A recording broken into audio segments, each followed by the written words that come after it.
గౌతమ్ వాళ్ళ నాన్నమ్మకి కాల్ చేస్తుంది కదా! ఇంకా యామిని కాల్ చేసి అదితి సూసైడ్ చేసుకుంది అని చెప్పేసరికి ఒక్కసారిగా షాక్ అవుతుంది.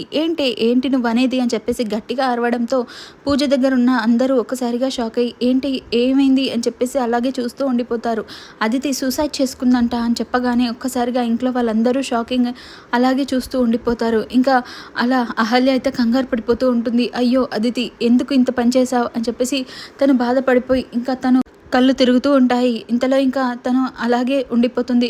అందరూ ఇంకా పదండి హాస్పిటల్‌కి వెళ్దాం అని చెప్పేసి అందరూ అలా కార్ దగ్గరికి వెళ్తూ ఉండగానే ఇంకా గౌతమ్ కూడా వాళ్ళతో పాటు అక్కడ వెళ్తూ ఉంటాడు. కార్ దగ్గరికి గౌతమ్ వెళ్ళేసరికి ఇంకా ఇక్కడ అహల్య కళ్ళు తిరిగి కింద పడిపోతుంది. ఒక్కసారిగా బుజ్జి చూసి మామయ్య అత్తయ్య కింద పడిపోయింది, కళ్ళు తిరిగి కింద పడిపోయింది అని చెప్పేసరికి గౌతమ్ అయితే అహల్యతోటి అలాగే ఇంట్లో ఉండిపోతాడు. ఇంకా వాళ్ళందరూ మాత్రం అలా కార్ ఎక్కి అదితిని చూడడానికైతే వాళ్ళైతే హాస్పిటల్‌కి వెళ్తారు. ఇంకా గౌతమ్ అయితే ఇంట్లోనే అహల్యతో ఉండిపోతాడు. అందరూ హాస్పిటల్‌కి వెళ్ళగానే ఇంకా అదితి అయితే అందరినీ చూస్తూ ఉంటుంది. ఏమైంది గౌతమ్ ఎక్కడ? గౌతమ్ రాలేడా అని చెప్పేసి గట్టిగా అంటుంది. అన్నాక వాడెందుకొస్తాడు? వాడి పెళ్ళానికి సేవలు చేయడానికి సరిపోతుంది అని చెప్పేసి ఇంకా అవంతిక అంటుంది.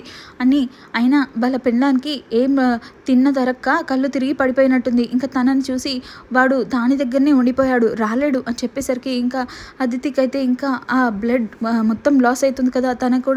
తను కూడా ఇంకా మైకంలో అలా పడిపోవడానికి ఇట్లా వెళ్ళిపోతూ ఉంటుంది. అప్పుడే ఇంకా గౌతమ్ అహల్యని హాస్పిటల్‌కి తీసుకొచ్చాక ఇంకా డాక్టర్ చెప్తుంది, మీ వైఫ్‌ని మేము చూసుకుంటాం, ఫస్ట్ అదితి దగ్గరికి వెళ్ళండి, తను చాలా ప్రమాదంలో ఉంది, తన బ్లడ్ మొత్తం లాస్ అయిపోయింది, తను ప్రాణాపాయ స్థితిలో ఉంది, మీ వైఫ్‌కి ఏం కాదు, మేము చూసుకుంటాము అని చెప్తున్నా సరే గౌతమ్ అయితే అహల్య దగ్గరనే ఉంటాడు. అదితి దగ్గరికి అస్సలు వెళ్ళడు. అదితి ఏమో మైకంలో అలా పడిపోయి ఉంటుంది. ఇంకా రాబోయే ఎపిసోడ్లో అసలు ఏం జరగబోతుంది, అదితి ప్రాణాలు బతికే ఉంటుందా లేదా అన్నది తెలుసుకుందాం. Thank you for watching. Episode కోసం వెయిట్ చేయండి. Thank you.